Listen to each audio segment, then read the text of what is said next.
Olá, amigos do canal Importante é Saber, amigos do canal Democracia Brasileira. Nosso encontro foi muito bom e por conta disso ele se estendeu um pouquinho. Para evitar aquele vídeo cansativo, aquele vídeo muito longo, vamos dividir em duas etapas, tá bom, gente?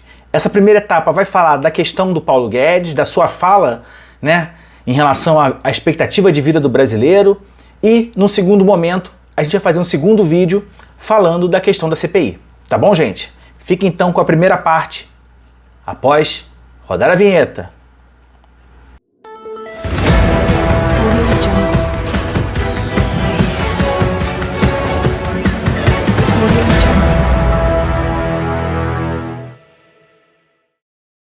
Olá, amigos do canal Democracia Brasileira, amigos do canal Importante é Saber. É quarta-feira e, como não poderia deixar de ser, aquele dueto aqui para tratar dos assuntos polêmicos, daquilo que virou notícia no Brasil em termos políticos, sociais, econômicos. E na semana passada foi feriado, não tivemos aqui, mas hoje a gente volta e a pauta tá cheia, o cenário é pavoroso, mas infelizmente a gente tem que falar, né, gente? Não dá para se omitir.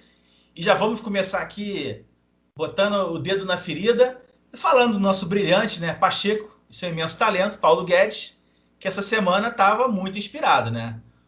Voltou a criticar a China, falando que ela inventou um vírus para decolar economicamente e deixar os outros países para trás, sem provas, claro, eles nunca têm provas de nada.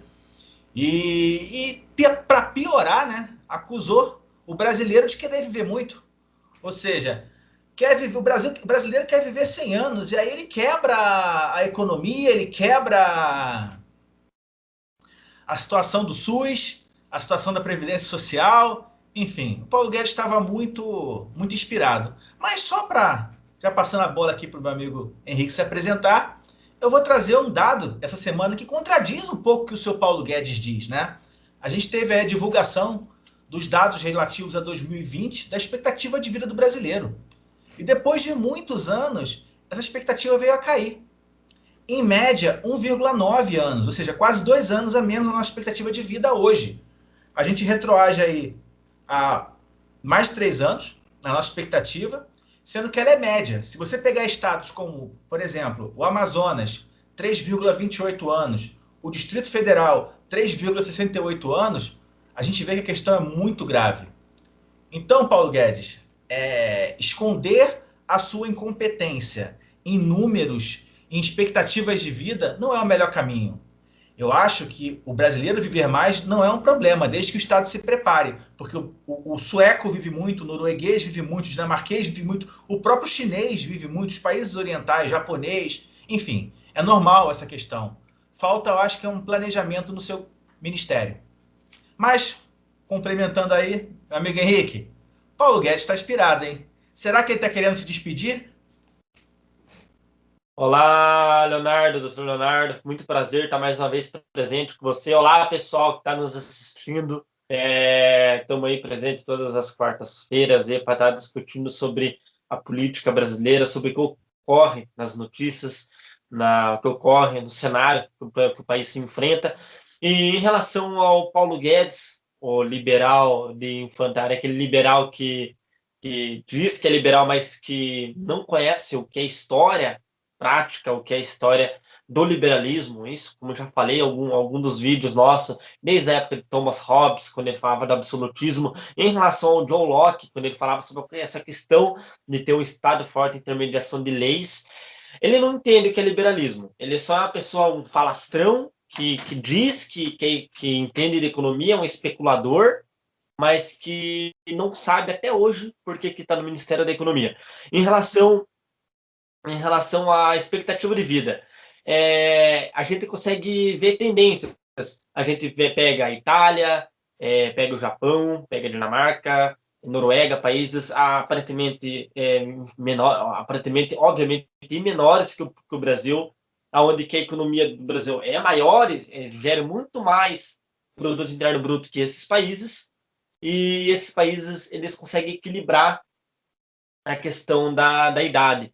E sabe, Leonardo, aos poucos eu vou ligando as peças. a gente vê uma omissão do governo federal em relação ao enfrentamento à pandemia do Covid-19, onde que muitas pessoas idosas estão morrendo durante a pandemia, e a gente vê a omissão do governo federal e de muitas pessoas dentro do governo federal, e a gente vê um ministro da Economia, que está lá representando o povo brasileiro, falar que o brasileiro vive muito, não pode viver muito.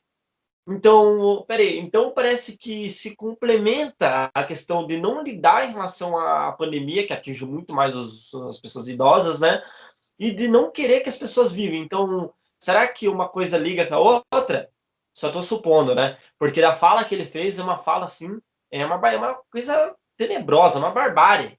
Então a gente. Só que o brasileiro, muito brasileiro, está satisfeito, acaba ficando tranquilamente apaziguando, fica tranquilamente em relação à barbárie, não acaba criticando aquilo. Eu acho que a missão do brasileiro, nesse exato momento, é se levantar contra esse tipo de fala, contra esse tipo extremista, contra essas pessoas extremistas que vivem, que atuam no governo federal, né? Porque a gente sabe o quão sujo está esse governo.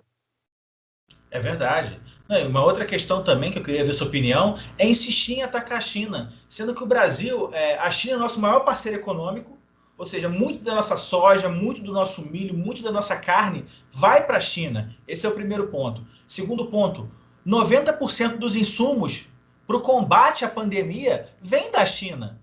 Você brigar com a China nesse momento não ajuda em nada economicamente o Brasil.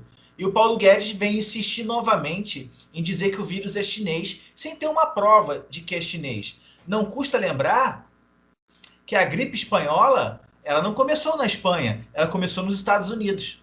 Então, muito cuidado quando a gente liga o nome de uma doença a um país, porque nem sempre a gente tem como provar, entendeu? E nesse caso especificamente, é claramente um exemplo de que uma doença que recebeu alcunha de um país, né, vinculou uma Espanha que, na verdade, ela aconteceu nos Estados Unidos. E a gente não tem como provar. Efetivamente, o vírus foi descoberto na China. Agora, será que ele foi levado para a China?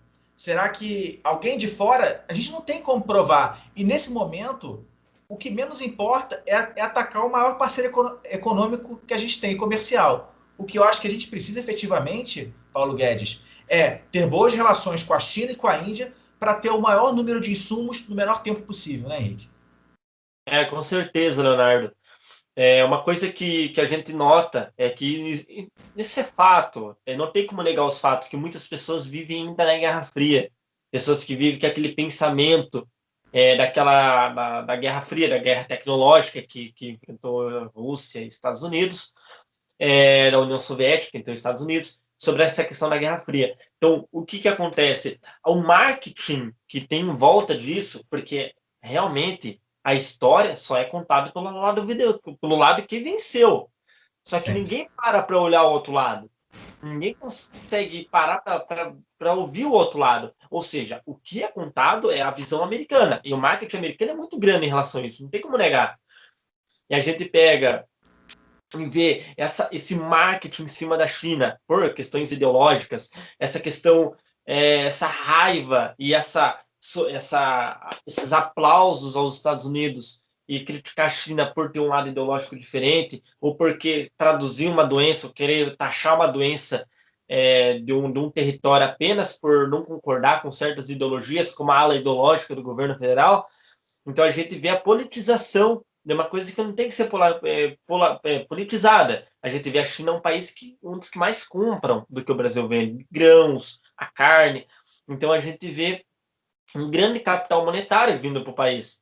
E a gente vê que quem paga, quando você vê toda essa fuga de capital saindo do país por conta de falas infantis, por falas extremistas, de pessoas que não entendem nada que está dentro do governo federal, criticando e representando o país, infelizmente, a gente vê inflação, a gente vê as coisas aqui dentro, por não ter uma certa exportação, os preços aumentam, tendem a aumentar para poder equilibrar a balança para os agricultores, para os pecuaristas. Então, isso é óbvio. Quando você não exporta muito, você acaba dependendo de uma taxa aumentada em cima dos produtos. Isso é óbvio na economia.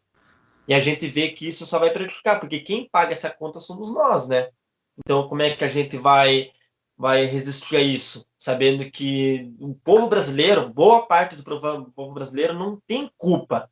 Não tá concordando com o que o Paulo Guedes fala. O problema é que ele está prejudicando não só aqueles gado que segue eles, como também a todo o povo brasileiro, né, Leonardo? É verdade. E a última intervenção minha nesse assunto, gente, a gente tem que parar com esse negócio de ameaça comunista. A gente vive com esse discurso há mais de 60 anos.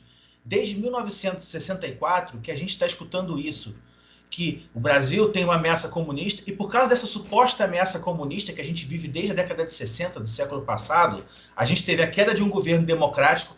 João Goulart nunca foi comunista. Gente, a essência do comunismo é a socialização dos meios de produção, o fim da propriedade privada. Ele nunca defendeu isso no Brasil. Nunca nenhum governante defendeu isso no Brasil. O Lula nunca defendeu isso, a Dilma, o Temer, ninguém, Fernando Henrique. Gente, Itamar, para com isso. Isso aí é apenas um modo de você querer criar uma polarização e trazer um conflito de ideologias que não existem, não tem ideologias diferentes. Se você falar uma ideologia de direita e de esquerda, eu até posso interpretar. Agora, de comunismo e capitalismo não existe. O Brasil não tem viés comunista e nunca teve. Toda a questão surge porque em 1954, o então ministro do Trabalho, João Goulart, ele propôs um reajuste de 100% do salário mínimo, momentos antes de Getúlio Vargas se suicidar, em maio de 1954. Então, quando ele propõe o reajuste do salário mínimo em 100%, o valor do salário mínimo se equilibrou às patentes militares, que têm uma forma de reajuste diferenciada. O servidor público ele tem um reajuste dele por lei. Ele está desvinculado do salário mínimo. Então, os militares, à época, questionaram Vargas de aumentar o salário mínimo de forma que as patentes iniciais do Exército ficariam muito próximas do salário mínimo. Lembrando que o salário mínimo de Getúlio Vargas hoje equivaleria mais ou menos a R$ 2.800, tá, gente? Olha só, o nosso salário mínimo é de R$ 1.100. Eu estou falando de aproximadamente R$ 2.400 a R$ 2.800. Depende da variação e da perda da moeda. Então, gente, a gente nunca teve ameaça comunista. O que aí agora já como presidente, né, João Goulart, ele estava numa missão oficial à China, mas uma missão oficial reconhecida pelo parlamento, até porque ele tinha autorização do Congresso para viajar. O presidente à época, Jânio Quadros, sabia e autorizou a viagem à China e aos tigres asiáticos da época, né? Então, assim, se criou toda essa celeuma porque ele estava na China, ou porque ele quis aumentar o salário mínimo lá, ou porque ele defendia uma reforma agrária num Brasil totalmente latifundiário, e porque ele queria, de alguma forma, tirar as terras sem produção, produtividade, as terras que estavam abandonadas, e de alguma forma transformar aquilo numa área produtiva. Só isso. Ele não é, nunca foi, e se vivo fosse, não seria comunista. E hoje a gente vê exatamente a importação do discurso de 1964 para 2021, ou seja, é aquele enlatado, né? Você pega uma lata lá de trás, abre, coloca, e o povo, não, comunismo, comunista come criancinha, comunista é vermelho, não sei. Gente do céu, não tem isso há muito tempo. Vamos parar com isso. O que tem é um governo que defende Estado mínimo e a riqueza dos mais ricos. Nunca os mais ricos no Brasil ficaram tão ricos em tão pouco tempo. É só isso, meu camarada. O que você acha, Henrique? Não, é verdade, eu só assino embaixo tudo que você falou. E esse medo do comunismo, a gente vê esse medo, parece que é aquele filme de terror, né, para as pessoas, mas é patético, né, porque a gente sabe que essas pessoas vivem naquele mundo conspiranoico delas, né, aquele estado de delírio de muitos deles, né, e não tem muito o que falar para essas pessoas se elas acabam se elas acabam não vendo por si próprias que já a Guerra Fria já acabou. O que você vai dizer em 2021 para essas pessoas, né? Se elas não mudarem agora, só espero que um dia elas tomem paz na consciência, tomem dor na consciência e acabam olhando essa questão. Só que não pode, infelizmente, não pode prejudicar todos por ter pensamentos desses delírios acabar prejudicando toda uma nação, né? Então, Verdade. Né, é isso mesmo. E outra coisa, tivemos 14 anos do PT no governo. Por um acaso a gente viu algum comunismo nesses 14 anos? Teve alguma perda da propriedade privada, alguma socialização dos meios de produção? Eu não vi nada. Muito pelo contrário. Eu vi bancos lucrando horrores, que é o símbolo máximo. Não existe símbolo máximo do capitalismo que o banco, né? O banco é a raiz do capitalismo.